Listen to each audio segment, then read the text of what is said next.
Bernoulli's इक्वेशनवरती JEE Main 2025चा हा क्वेश्चन आहे. काय आपण बघूया. Water flows in a horizontal pipe whose one end is closed with a valve. The reading of the pressure gauge attach to the pipe is P1. The reading of the pressure gauge falls to P2 when the wall is opened. The speed of the water flowing in the pipe is proportional to.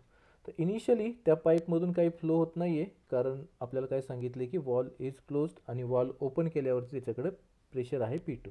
तर आपण Bernoulli's equation त्या same पॉईंटवरती लावलं तर initially काय आहे P1 plus rho g H1 plus half rho V1 square is equal to P2 plus rho g H2 plus half rho V2 square.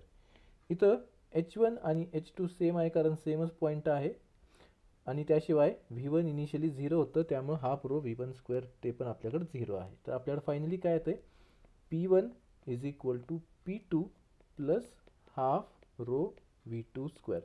आपल्याला V2ची प्रोपोर्शनॅलिटी काढायची आहे, तर V2 जो आहे तो काय येईल proportional to under root of P1 minus P2. तर आपल्याकडे करेक्ट आन्सर आहे ऑप्शन बी.